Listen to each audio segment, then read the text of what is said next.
स्वागत है आपका विज्ञान वृक्ष पर, जो बीएससी के स्टूडेंट्स और एस्पायरिंग स्कॉलर्स के लिए ज्ञान और सफलता का एक अनोखा साथी है। हेलो एवरीवन, विज्ञान वृक्ष के ऑनलाइन प्लेटफॉर्म पे आप सभी का स्वागत है। तो आज हम जो अपना नेक्स्ट या फिर हम कह सकते हैं कि लास्ट टॉपिक जो आज हम करने वाले हैं इलेक्ट्रोकेमिस्ट्री में, वो है कि किस तरीके से हम ईएमएफ का यूज़ कर सकते हैं इन पोटेंशियोमेट्रिक और इलेक्ट्रोमेट्रिक टाइट्रेशन। किसमें? पोटेंशियोमेट्रिक या फिर इलेक्ट्रोमेट्रिक टाइट्रेशन में। देखो, स्टार्ट करने से पहले टाइट्रेशन आप अपनी क्लासेस में करके आए होंगे कि हम एक कॉनिकल फ्लास्क लेते थे, एक बीकर लिया, ब्यूरेट लिया जाता था, ठीक है। और कॉनिकल फ्लास्क जो लिया जाता था उसमें कोई सॉल्यूशन जैसे ऑक्सैलिक एसिड अगर आपने लिया हो, अगर याद हो आपको, तो ऑक्सैलिक एसिड का स्टैंडर्ड सॉल्यूशन प्रिपेयर करते थे, वो किस में लेते थे? कॉनिकल फ्लास्क में फिनोल्फथलीन इंडिकेटर डालते थे। फिर ब्यूरेट लिया जाती थी, ब्यूरेट लगाई जाती थी, ठीक है। उसमें आप NaOH लेते थे या KMnO4 लेते थे, वो डिफरेंट सॉल्यूशंस लेते थे, उनको ड्रॉप बाय ड्रॉप क्या करते थे हम उसमें डालते थे, कॉनिकल फ्लास्क में रीडिंग मेजर करते थे। ये सब हमने देख लिया, ठीक है। अब हम यहाँ बात करेंगे कि किस तरीके से ये हमारी हेल्प करता है फॉर एस्टिमेशन ऑफ डिफरेंट, मतलब लास्ट में हम देखेंगे कि डिफरेंट हम सॉल्यूशन का एस्टिमेशन भी कर सकते हैं, एंड पॉइंट कैलकुलेट कर सकते हैं, जैसे कितनी वॉल्यूम ऑफ NaOH हमारी यूज़ हुई, ये हम यूज़ कर सकते हैं। मतलब कोई भी जो भी कंपाउंड हमारा बीकर में है उससे यूज़ कर सकते हैं, ठीक है। इक्विवेलेंस पॉइंट फाइंड आउट करने में भी हेल्प करता है, ठीक है। और ये सब चीज़ों की आज हम बात करने वाले हैं कि किस तरीके से EMF हमारा टाइट्रेशन में यूज़ होता है। तो टाइट्रेशन आप पहले पढ़ के आ चुके हैं, वहीं से स्टार्ट करते हैं। देखो क्या लिखा है, generally in all type of titration, हर तरीके की टाइट्रेशन। देखो टाइट्रेशन भी डिफरेंट टाइप की होती है, ठीक है। जैसे कि एसिड बेस्ड टाइट्रेशन हो गई, ठीक है, या फिर रिडॉक्स टाइट्रेशन हो गई, या फिर प्रेसिपिटेशन टाइट्रेशन। इन तीनों की ही हम बात करने वाले हैं अपनी आज की क्लास में, ठीक है। सब में क्या होता है कि जो टाइट्रेशन है उसमें जो एक सॉल्यूशन किस में प्रेजेंट होता है? फ्लास्क में। अभी बोला मैंने फ्लास्क, देखो दिखने में किस तरीके का होता है फ्लास्क, कुछ इस तरीके की शेप होती है उसकी, ठीक है। और डिपेंडिंग अपॉन कि कितने ml का लेके चल रहे हैं, 250 ml, 100 ml, तो इसकी साइज़ जो है वो वेरी करता है, ठीक है। बड़ा भी हो सकता है, यानी कि 250 ml का जो कॉनिकल फ्लास्क होता है वो थोड़ा बड़ा होता है, 100 ml का थोड़ा छोटा होता है। तो आपने अपनी लैब में देखा होगा कि कॉनिकल फ्लास्क देखे होंगे, ठीक है। कॉनिकल फ्लास्क एक सॉल्यूशन किस में लिया है? कॉनिकल फ्लास्क में, और ब्यूरेट के अंदर, ठीक है। And from the burette other solution is added. वही सिंपल सी चीज़ बताई मैंने अभी कि ब्यूरेट होती है, ब्यूरेट से दूसरा सॉल्यूशन क्या किया जाता है? ऐड किया जाता है। और इसकी वजह से क्या होता है कि जो कॉनिकल फ्लास्क में ना कुछ आयंस की कंसनट्रेशन क्या होने लग जाते हैं? डिक्रीज होने लग जाती है। ये लिखा हुआ है, due to this the concentration of some of the ion in the titration flask keep on decreasing. जिसकी वजह से देखो क्या होता है कि जो ब्यूरेट में हम सॉल्यूशन लेके चल रहे हैं वो क्या करता है, जो कॉनिकल फ्लास्क में सॉल्यूशन होता है उसके साथ कंबाइन कर लेता है, कुछ कंपाउंड फॉर्म कर लेता है, या तो वो इनसॉल्युबल सॉल्ट फॉर्म कर सकता है, कुछ भी फॉर्म कर ले। तो उससे क्या होता है कि कुछ आयंस की कंसनट्रेशन क्या हो जाती है? डिक्रीज हो जाती है। और अगर इलेक्ट्रोड कैसे रिवर्सिबल है विद रिस्पेक्ट टू इस आयन, इस सेटअप इन टाइट्रेशन फ्लास्क, इस इलेक्ट्रोड कीप ऑन चेंजिंग। क्या होता है कि हम क्या कर सकते हैं, अगर वो आयन रिवर्सिबल है तो हम क्या कर सकते हैं? एक प्रॉपर सेल सेटअप कर सकते हैं, ठीक है। तो वही देखेंगे हम कि किस तरीके से हम सेल सेटअप करेंगे। तो यही है, if the electrode the setup, जो इलेक्ट्रोड अभी हमने जो सेट करी टाइट्रेशन फ्लास्क में, अगर हम उसको किससे कंबाइन, देखो क्या करा है कि हमने ब्यूरेट ले ली और कॉनिकल फ्लास्क ले लिया, बीकर ले लिया, ठीक है। बीकर ले लिया, उसके साइड में हमने क्या लगा दिया? ब्यूरेट लगा दिया। ब्यूरेट लगाने के बाद हम क्या करते हैं? उसको किससे कनेक्ट करते हैं? कैलोमल इलेक्ट्रोड, यानी कि एक रेफरेंस इलेक्ट्रोड से कनेक्ट करते हैं, सच दैट हम पूरा इंटरनल और एक्सटर्नल सर्किट कंप्लीट करने के लिए कोई ना कोई प्लेटिनम इलेक्ट्रोड यूज़ कर लेंगे या फिर कोई और डिफरेंट इलेक्ट्रोड यूज़ कर लेंगे, ताकि इलेक्ट्रिकल कनेक्टिविटी मेंटेन रहे और न्यूट्रलिटी मेंटेन रहे। उसके लिए क्या, और सर्किट कंप्लीट रहे, तो क्या यूज़ करते हैं? Salt bridge. इस तरीके का सेटअप तो हम स्टार्टिंग से देखते हैं, ठीक है। तो अब हम सबसे पहले जो आज बात करने वाले हैं, सबसे पहले जो हम टाइट्रेशन बात करेंगे, एसिड बेस टाइट्रेशन, ठीक है। ये भी डिफरेंट टाइप की होती हैं, weak acid, weak base, strong acid, strong base, strong acid, weak base, और या फिर वीक एसिड, स्ट्रॉन्ग बेस, ठीक है। तो ये डिफरेंट टाइप की होती हैं। अब हम आज हम सेटअप की बात कर रहे हैं कि क्या एसिड बेस टाइट्रेशन में कैसे सेटअप होगा, क्या EMF का रोल है, ठीक है। तो देखो होता क्या है कि जो हम एग्जाम्पल लेके चल रहे हैं, हम HCl सॉल्यूशन और NaOH का लेके चल रहे हैं। किसका? HCl एसिड जो है उसका, और किसके अगेंस्ट टाइट्रेट कर रहे हैं हम उसे? NaOH के अगेंस्ट। देखो एसिड हम किसमें, जनरली बोल रही हूँ मैं कि जनरली जो हमारा एसिड होता है वो बीकर या कॉनिकल फ्लास्क में रखा जाता है, और बेस जनरली हमारा ब्यूरेट में होता है। तो यहाँ पे जो हम लेके चले सेम वही चीज़ें होंगी कि हमारा ब्यूरेट या फिर जो बीकर की बात करें, बीकर या कॉनिकल फ्लास्क में क्या प्रेजेंट होगा, हमारा एसिड प्रेजेंट होगा। एसिड क्या, HCl, ठीक है। और ब्यूरेट में क्या प्रेजेंट होगा, NaOH प्रेजेंट होगा, ठीक है। इतनी चीज समझ आई। फिर आगे क्या होगा, acid solution is taken in beaker, यही लिखा हुआ है।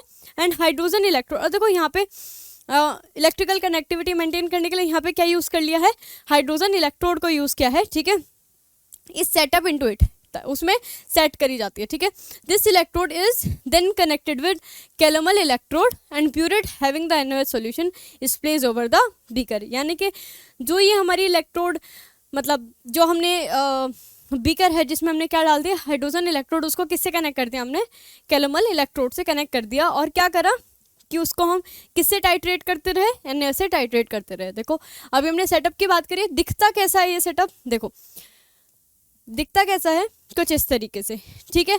अब देखो हम बात करते हैं कि इसमें है क्या क्या। ये देखो ये है हमारा स्टैंड, ये क्या है, स्टैंड, ठीक है। स्टैंड है, अगर आपने देखा हो स्टैंड होता है, ठीक है, क्लैंप लगाते हैं, ये क्या है हमारा क्लैंप, इसको क्या बोलते हैं, क्लैंप, ठीक है। और ये क्या है हमारी ब्यूरेट, ब्यूरेट कुछ इस तरीके की होती है ब्यूरेट। और ब्यूरेट में क्या फिल किया गया है, NaOH, क्या फिल करा हुआ है, NaOH।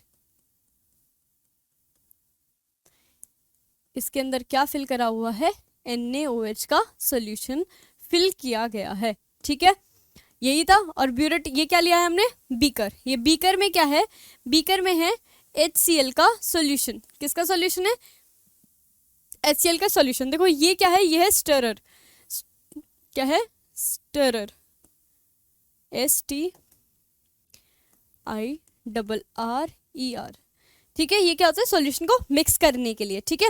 यस, अब आप अपने लैब में यूज़ कराओ तो ग्लास रॉड की तरह होता है, नीचे से ओवल शेप में ग्लास रॉड फोल्ड हुई होती है, ठीक है। स्टरर किस लिए होता है, सॉल्यूशन को मिक्स करने के लिए, ठीक है। ब्यूरेट है, ब्यूरेट में क्या है, NaOH है। बीकर में क्या था, HCl, यही बात करी थी। और हमने क्या लिया, ये hydrogen gas, hydrogen gas electrode हमने यहाँ पे यूज़ करी है, ठीक है। क्या यूज़ करी है, हाइड्रोजन गैस इलेक्ट्रोड यूज़ करी है, ठीक है।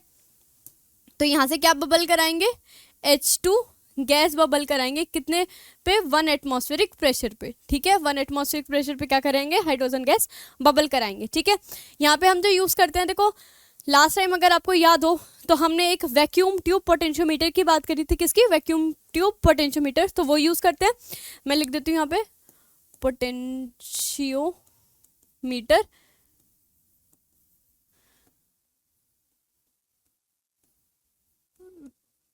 वैक्यूम ट्यूब पोटेंशियोमीटर, ठीक है। ये क्या हो गया, प्लेटिनम वायर से हमने क्या कर दिया, कनेक्ट कर दिया, प्लेटिनम वायर से कनेक्ट हो गया। तो प्लेटिनम वायर से क्यों कनेक्ट करें, ताकि इलेक्ट्रिकल कनेक्टिविटी मेंटेन रहे, ठीक है। पोटेंशियोमीटर क्यों यूज करा है, for the measurement of EMF, ठीक है। अब देखो ये क्या है हमारा सॉल्ट ब्रिज, क्या है, सॉल्ट ब्रिज। सॉल्ट ब्रिज का हमने यूज पहले पढ़ लिया था, सॉल्ट ब्रिज क्या होता है, किस लिए यूज होता है, सब बात कर चुके हैं। ये क्या है हमारी, फटाफट से बताइए ये कौन सी है। अभी हमने बोला कि किसके साथ इसको कनेक्ट कर देते हैं, कैलोमल इलेक्ट्रोड के साथ, किसके साथ, कैलोमल इलेक्ट्रोड। ये क्या है, कैलोमल इलेक्ट्रोड रेफरेंस इलेक्ट्रोड है, क्या है, रेफरेंस इलेक्ट्रोड। और इसका स्टैंडर्ड इलेक्ट्रोड पोटेंशियल किस पे डिपेंड करता है, upon the concentration of KCl, ठीक है। लास्ट क्लास में भी हमने इसकी बात करी थी। देखो सबसे बॉटम में क्या होता है, मरकरी होता है प्योर फॉर्म में, ऊपर क्या होता है, Hg2Cl2, यानी कि मरकरस क्लोराइड का क्या होता है, पेस्ट होता है। ये हम बात करके आ चुके हैं, ठीक है। यहाँ पे क्या है, KCl प्रेजेंट है, KCl सॉल्यूशन की क्या है, डिफरेंट डिफरेंट कंसंट्रेशन है, ठीक है। फिर क्या है, ये प्लेटिनम का वायर, किसका वायर है, प्लेटिनम वायर, PT वायर, ठीक है। इस तरीके से कुछ सेटअप होता है इसका। किसकी बात करें, एसिड बेस्ड टाइट्रेशन में क्या करेंगे अब हम, देखो होगा क्या कि हम क्या करेंगे, यहाँ पे ये NaOH सॉल्यूशन को स्टार्टिंग में क्या करेंगे, 1 ml डालेंगे, क्या करेंगे 1 ml। अगर हम स्टार्टिंग की बात कर रहे हैं तब हमने टाइट्रेशन स्टार्ट कर दी, ठीक है। इसमें क्या डाला, अपना HCl सॉल्यूशन डाला, यहाँ पे बेस डाला, ठीक है। इंडिकेटर की जरूरत तो वैसे यहाँ पे होती नहीं, ठीक है। क्या डाला हमने, क्या डाल दिया, यहाँ पे NaOH डाल दिया। फिर क्या करते हैं, स्टार्टिंग में हम 1 ml क्या करते हैं, NaOH को डालते रहते हैं इस सॉल्यूशन में, ठीक है। स्टेरर की हेल्प से मिक्स करते रहते हैं और क्या रीडिंग नोट, EMF की वैल्यू नोट करते रहते हैं, वॉल्यूम नोट करते रहते हैं कि अगर 1 यूनिट वॉल्यूम डाली, ठीक है, तो हमारा EMF क्या है, फिर अगर एक और यूनिट वॉल्यूम डाली फिर EMF की वैल्यू आई। तो ऐसे करके जैसे जैसे हम क्या करते हैं, NaOH की क्या कर रहे हैं, NaOH को ऐड करते जा रहे हैं। अब NaOH को ऐड करते जा रहे हैं तो यहाँ पे क्या होगा, H पॉजिटिव। देखो HCl में क्या होता है, H पॉजिटिव और Cl नेगेटिव। यहाँ पे क्या होता रहता है, जैसे जैसे NaOH की कंसंट्रेशन इंक्रीज होती है, NaOH सॉल्यूशन इंक्रीज होता रहता है हमारे बीकर में, तो H पॉजिटिव की कंसंट्रेशन क्या होती रहती है, डिक्रीज होती रहती है। और हमें पता है यहाँ पे जो इलेक्ट्रोड पोटेंशियल है हाइड्रोजन इलेक्ट्रोड का, किस पे डिपेंड करता है, concentration of H positive ion. तो वहाँ पे जो हमारा H पॉजिटिव आयन है उससे क्या भी इफेक्ट होगी, कंसंट्रेशन EMF इफेक्ट होगी। जैसे जैसे हमारी क्या डिक्रीज होगी, फटाफट से बताएं, जैसे जैसे हमारी H पॉजिटिव आयन की कंसंट्रेशन डिक्रीज होगी तो जो हमारा इलेक्ट्रोड पोटेंशियल है इसका, ठीक है, वो क्या हो जाएगा, डिक्रीज हो जाएगा। फिर ओवरऑल की बात हम आगे करेंगे। सेटअप समझ आया, क्या सेटअप है, कैसे वर्किंग हो रही है, ठीक है। अभी ब्रीफली हम इसको स्टेप बाय स्टेप एक्सप्लेन मतलब समझेंगे, मगर सेटअप कुछ इस तरीके से होता है। यहाँ तक समझ आया, चलिए फिर आगे चलते हैं। अब देखो यहाँ पे ये देखो यही चीज़ लिखी है, देखो कैलोमल इलेक्ट्रोड हमें पता है, कैलोमल इलेक्ट्रोड का जो EMF है वो फिक्स होता है, ठीक है। हमें पता है इलेक्ट्रोड पोटेंशियल कैलोमल इलेक्ट्रोड के लिए फिक्स है for different different concentration of KCl, ठीक है। अब यहाँ पे जो हमारा EMF डिपेंड करेगा वो किस पे डिपेंड करेगा, पूरी सेल का EMF जो डिपेंड करेगा वो डिपेंड करेगा upon the electrode potential of that hydrogen electrode, ठीक है, हाइड्रोजन इलेक्ट्रोड का। क्यों, क्योंकि वहाँ पे जो H पॉजिटिव आयन की कंसंट्रेशन है वो डिफर करती रहेगी जैसे जैसे हम उसके अंदर क्या डाल देंगे, NaOH डालते रहेंगे, ठीक है। देखो यही चीज़ लिखिए, M of cell is noted after each addition of NaOH, ठीक है। जैसे जैसे हम 1 यूनिट डाल रहे हैं हम क्या कर रहे हैं, EMF की रीडिंग नोट डाउन करते रहेंगे कि हमने 1 यूनिट ब्यूरेट से क्या करा, 1 ml NaOH डाला और स्टॉप कर दिया वहाँ पे। फिर उसके बाद हमने क्या देखा, EMF की रीडिंग नोट करी, ठीक है। ऐसे करते रहेंगे। इनिशियली क्या होगा, NaOH solution is added to the beaker in large amount मतलब यानी कि 1 ml डालते रहेंगे, 1 ml 0.5 ml ऐसे करके डालते रहेंगे। मगर जैसे एंड पॉइंट आने वाला होगा, ठीक है, एंड पॉइंट जैसे आने वाला होगा हम क्या करेंगे, वहाँ पे 0.11 ml क्या करने लगेंगे, किसी से बस इतना जान लो कि कंसंट्रेशन 0.11 ml क्या करने लगे, NaOH ऐड करने लगेंगे। फिर उसमें क्या नोट करेंगे, EMF की वैल्यू नोट करेंगे, ठीक है। तो यहाँ पे देखो ग्राफ जो आएगा, सारी वैल्यू हमने रीडिंग नोट कर ली। अगर आपने एक्सपेरिमेंट करेंगे तो आपको पता चल जाएगा कि EMF की हम वैल्यू नोट करेंगे, वॉल्यूम की वैल्यू नोट करेंगे। तो अब हमारा जो ग्राफ आएगा वो किस किस के बीच में आएगा, फटाफट से बताएं क्या क्या नोट करा है हमने। EMF नोट करा है, अरे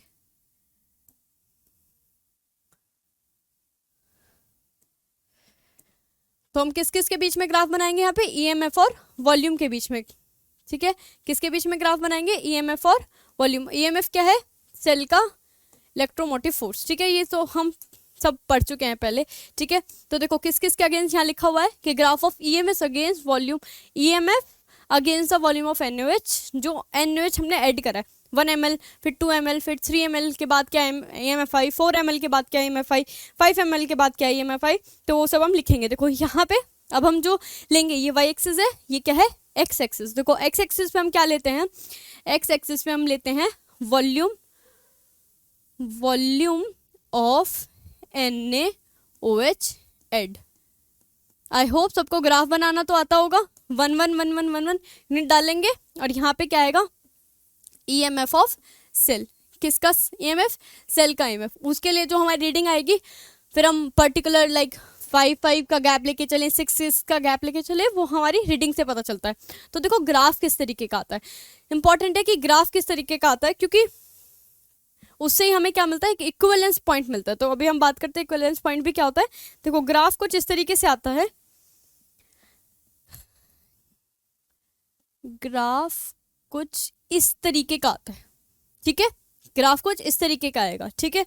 यहां से हमें क्या मिलता है, यहां से हमें मिलता है एक इक्विवेलेंस पॉइंट। इक्विवेलेंस पॉइंट यहाँ से जो हम बोल सकते हैं एंड पॉइंट बोल सकते हैं, जहाँ पे हमारी रिएक्शन कंप्लीट हो जाए उसे हम बोल सकते हैं इसको क्या बोल देते हैं, इक्विवेलेंस पॉइंट,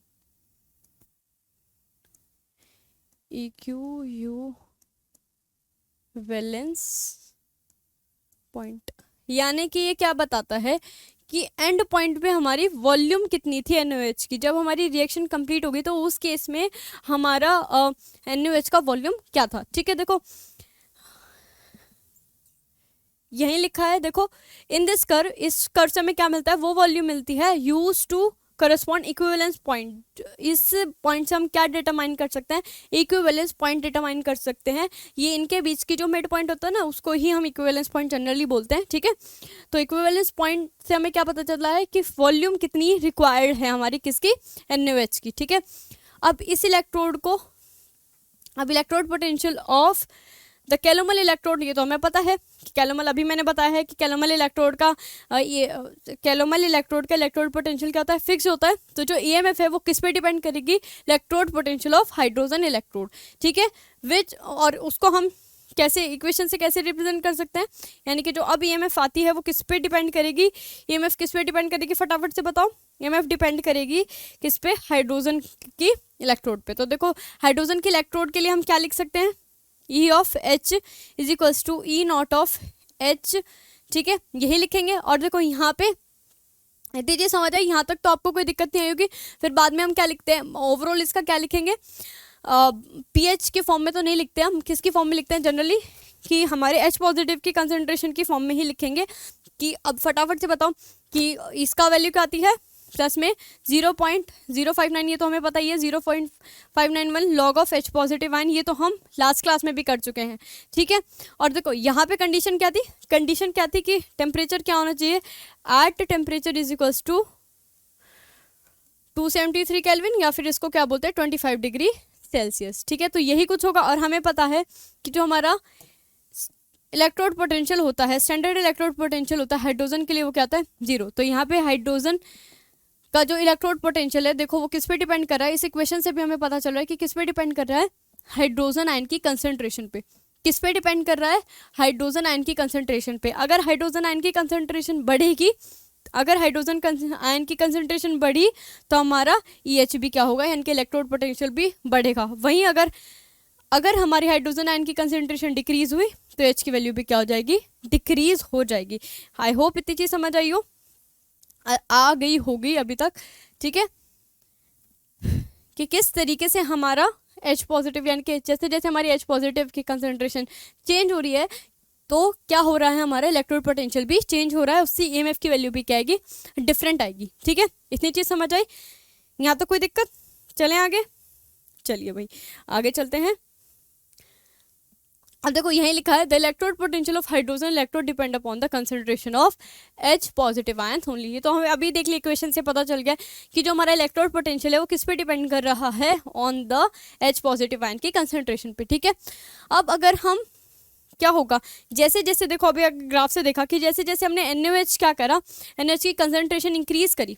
ठीक है, NaOH की कंसंट्रेशन इंक्रीज करी तो क्या होगा, वहाँ से क्या होगा, gradual decrease in H positive की कंसंट्रेशन, H पॉजिटिव की कंसंट्रेशन क्या होगी, ग्रेजुअली डिक्रीज होती रहेगी। ठीक है, एंड और एट द एंड पॉइंट क्या होगा, वहाँ पे सडन डिक्रीज। एंड पॉइंट पे अगर आप देखोगे तो एकदम से स्टीप चेंज आएगा। ठीक है, तो देखो एंड पॉइंट पे क्या होता है, एकदम से जो कंसंट्रेशन कितनी डिक्रीज हो जाते हैं, 10⁻⁻7 तक डिक्रीज हो जाती है। ठीक है, ठीक है, एंड अगेन, और जैसे जैसे और फिर हम NaOH की कंसंट्रेशन ऐड करते रहते हैं तो क्या होगा कि वहाँ पे फिर से क्या होने लगेगा, देखो ग्राफ में देख रहे हैं हम कि क्या हो रहा है, पहले पहले धीरे धीरे धीरे धीरे फिर एक स्टीप चेंज आया फिर।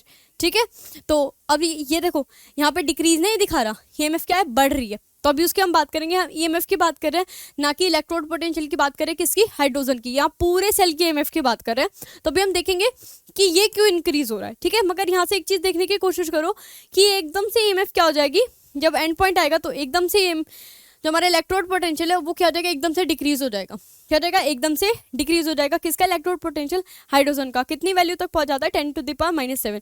फिर उसके बाद धीरे धीरे धीरे धीरे ग्रेजुअल डिक्रीज होने लग जाता है एंड पॉइंट के बात, जैसे जैसे और हम NaOH ऐड करते हैं, ठीक है। तो देखो EMF पूरे सेल के, अब EMF की बात करते हैं। अब हमने बात कर ली हाइड्रोजन की इलेक्ट्रोड पोटेंशियल की, अब हम बात करते हैं सेल के EMF की। तो देखो सेल के EMF कैसे लिखा जाएगा, हमने देखा सेटअप में क्या था, लेफ्ट हैंड साइड पे क्या था हमारा, फटाफट से बताओ। लेफ्ट हैंड साइड पे हमारा यही पूरा सेटअप था, ठीक है। बीकर था, फिर ब्यूरेट लगी हुई थी, बीकर में क्या थी, हाइड्रोजन इलेक्ट्रोड, और इधर क्या थी, कैलोमल, ठीक है।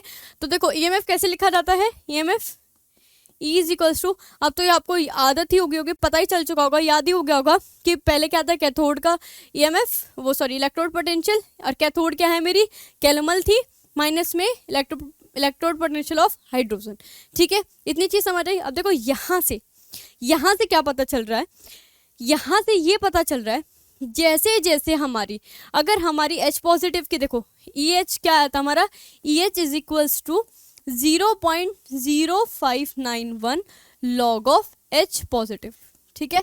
इतनी चीज पता थी हमें। अगर ये बढ़ रहा है, अगर H पॉजिटिव की कंसंट्रेशन देखो क्या हो रही है, हम यहाँ डिक्रीज की बात करते हैं, अगर H पॉजिटिव की कंसंट्रेशन डिक्रीज होगी तो हमारा इलेक्ट्रोड पोटेंशियल भी डिक्रीज होगा, इलेक्ट्रोड पोटेंशियल डिक्रीज होगा, नेगेटिव में वैल्यू है तो EMF क्या हो जाएगा, इंक्रीज हो जाएगा। तो ये जो ग्राफ में ये इंक्रीज दिखा रहा है ना, वो यही दिखा रहा है कि जैसे जैसे NaOH बढ़ रहा है, H पॉजिटिव की कंसंट्रेशन क्या हो रही है, डिक्रीज हो रही है, जिसकी वजह से इलेक्ट्रोड पोटेंशियल किसका, हाइड्रोजन इलेक्ट्रोड का क्या हो रहा है, कम हो रहा है, और ओवरऑल सेल का जो EMF है वो क्या हो रहा है, बढ़ रहा है, ठीक है। यही चीज दिखा रहा है कि जैसे जैसे हमारे H पॉजिटिव की कंसंट्रेशन कम हुई, क्या हुआ, हाइड्रोजन का इलेक्ट्रोड पोटेंशियल क्या हो जाता है, कम हो जाता है। और इस इक्वेशन से क्या पता चला हमें, EMF ऑफ सेल की इक्वेशन से क्या पता चला कि अगर हमारा हाइड्रोजन इलेक्ट्रोड, देखो ये तो फिक्स्ड है, ये तो फिक्स है, इसका तो कोई इम्पैक्ट नहीं है।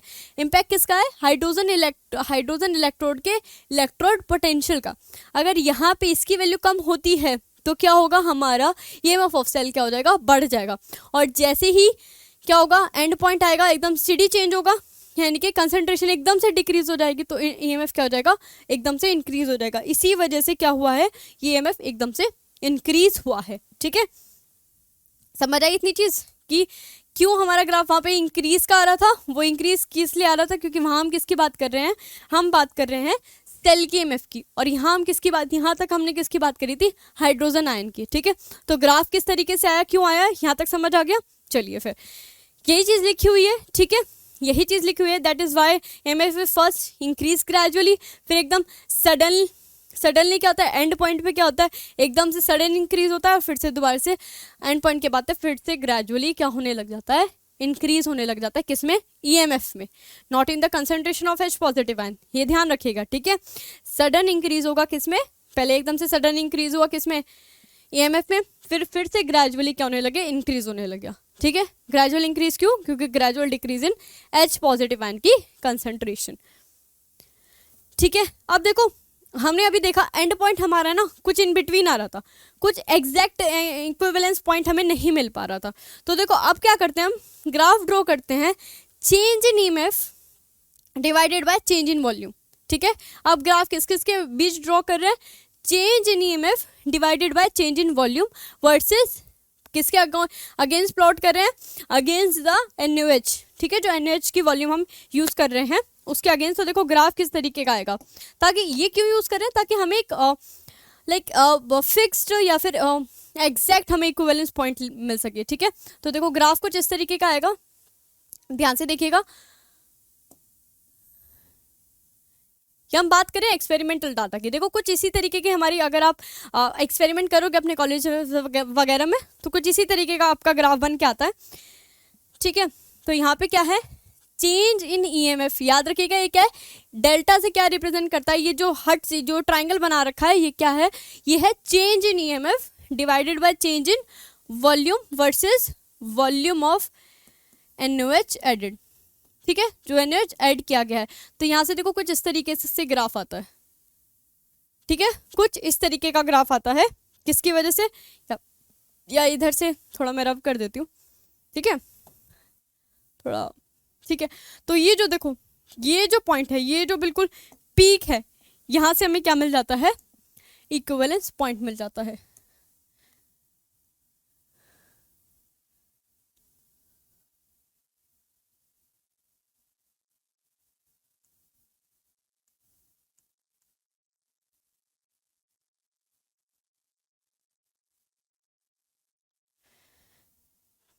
ठीक है, तो ये क्या है, इक्विवेलेंस पॉइंट, इसको क्या बोल देते हैं,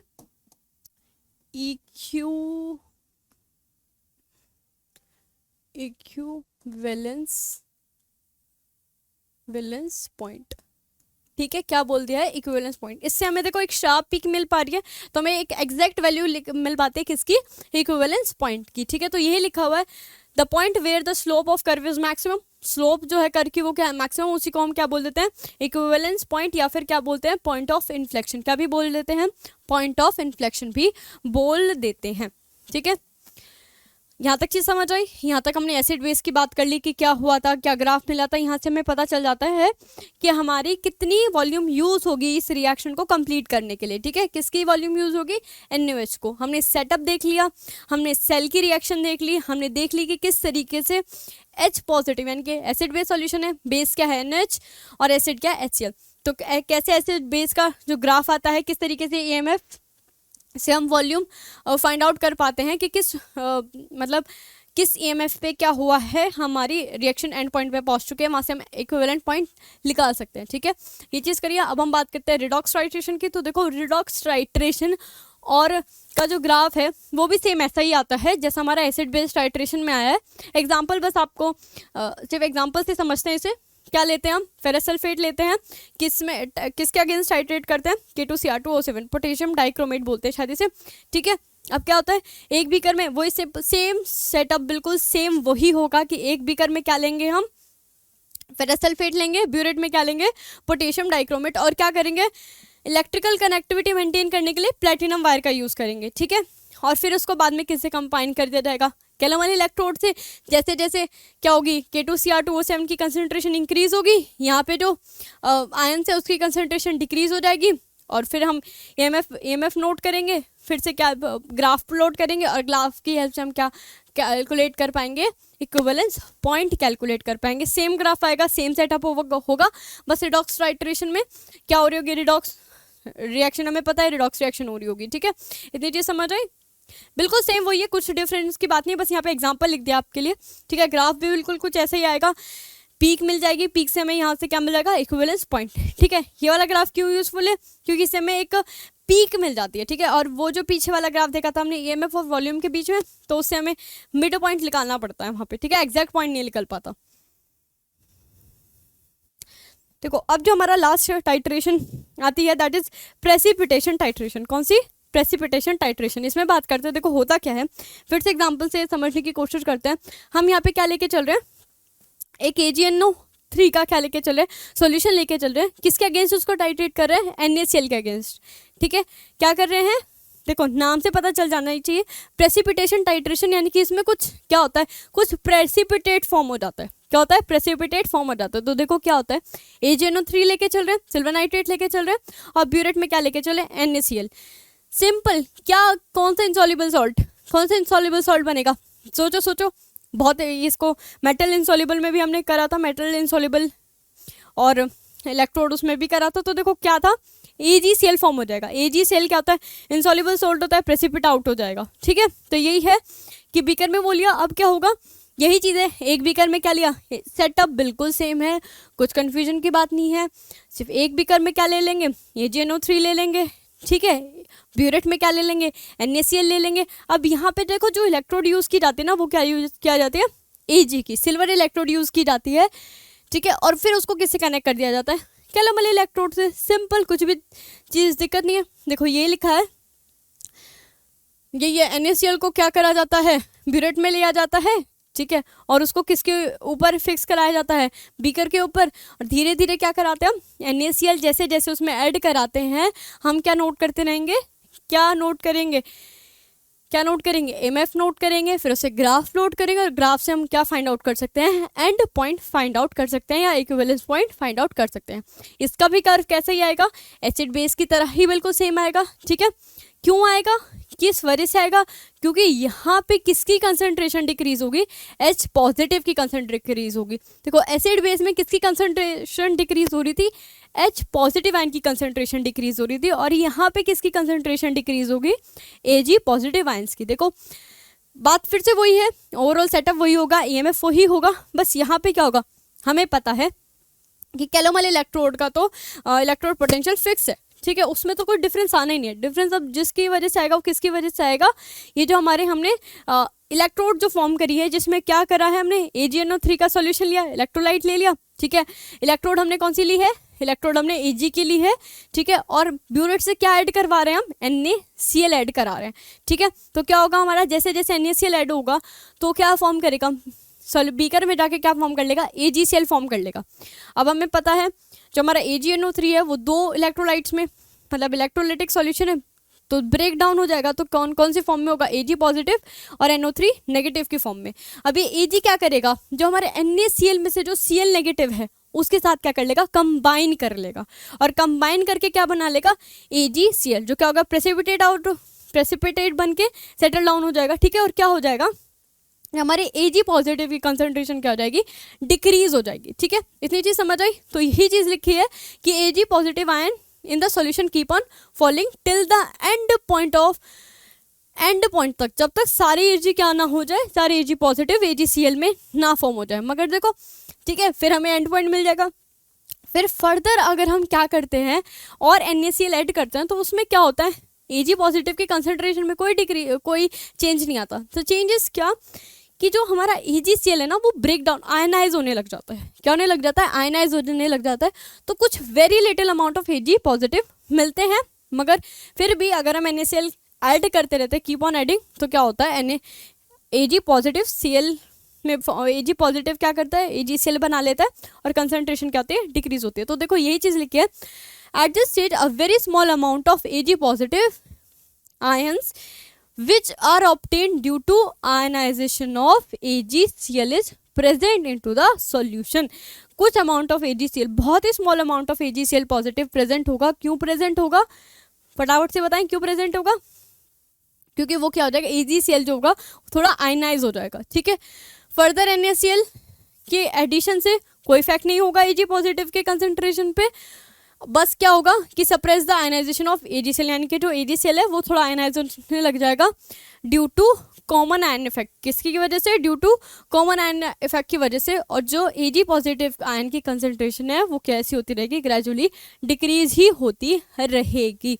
सेम चीज़ है, कुछ डिफरेंस नहीं, ग्राफ बिल्कुल वैसे ही आएगा। बस यहाँ पे क्या हो रहा है, हम प्रेसिपिटेशन में क्या हो रहा है कि AgCl का क्या बन रहा है, प्रेसिपिटेट फॉर्म हो रहा है। देखो अब कुछ इसके एप्लीकेशन है कि भाई क्यों हम प्रेसिपिटेशन टाइट्रेशन कराएं, क्या एप्लीकेशन है। तो देखो एप्लीकेशन या फिर एडवांटेजेस की बात करें तो पहला जो एडवांटेज है कि जो सॉल्यूशंस ऐसे होते हैं, कुछ टाइट्रेशन में क्या होता है, कलर्ड कंपाउंड जो होता है ना, उसमें क्या होता है कि हम इंडिकेटर नहीं डाल सकते, कलर चेंज कैसे मेजर करें, ठीक है।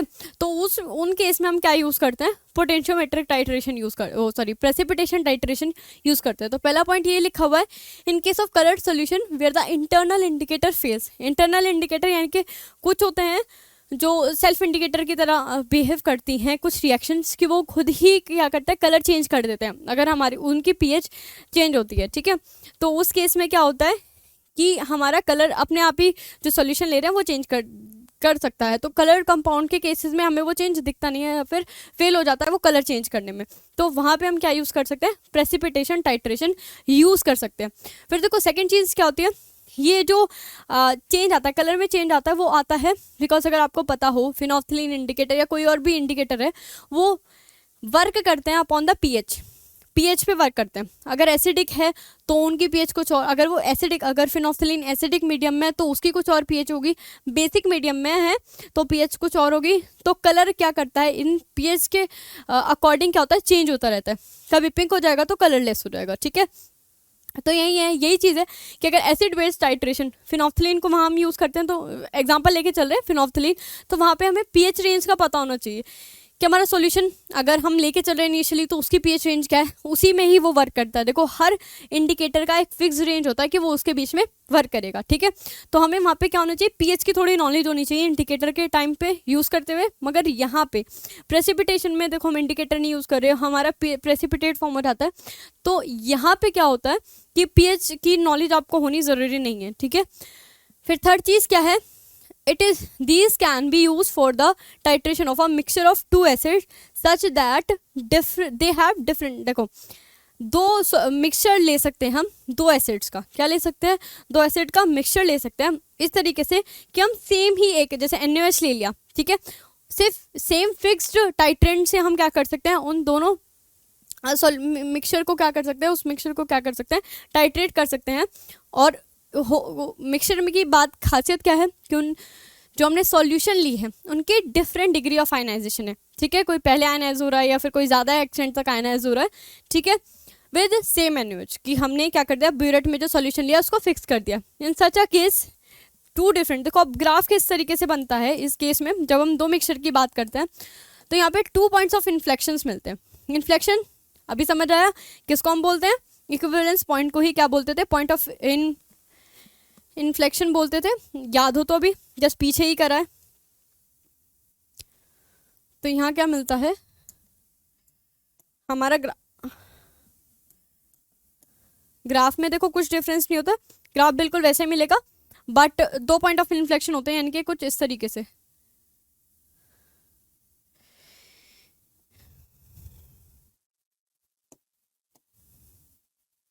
कुछ यहाँ से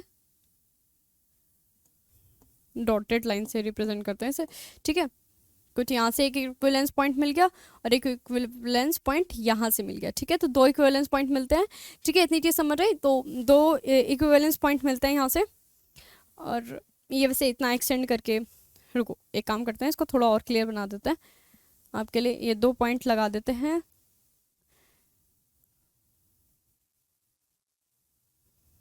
अब ठीक है, ठीक है, तो यहाँ पे इसको थोड़ा शिफ्ट कर लेते हैं,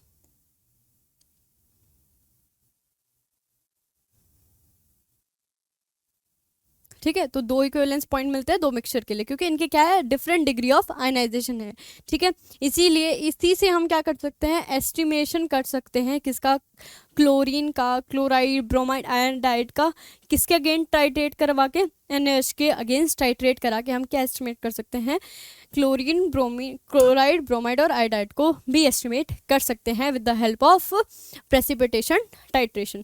तो हमने देखा कि किस तरीके से यहाँ पे EMF की एप्लीकेशन क्या थी, किसमें, टाइट्रेशन में। टाइट्रेशन क्या होती है, यहाँ पे हमने डिफरेंट टाइप की टाइट्रेशन पढ़ी थी, एसिड बेस टाइट्रेशन पढ़ी है, रेडॉक्स टाइट्रेशन करी है हमने आज, और लास्ट वाली प्रेसिपिटेशन टाइट्रेशन करी है। एसिड बेस टाइट्रेशन में क्या सेटअप होता है, ठीक है, क्या हमारा ग्राफ आता है, कैसे हम एंड पॉइंट निकालते हैं, वो सब हमने देखा।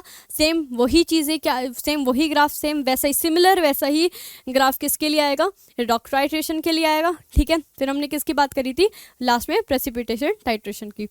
तो आई होप आपको समझ आएगा, ठीक है। आज के लिए इतना ही, फिर मिलते हैं नेक्स्ट टॉपिक के साथ नेक्स्ट क्लास में।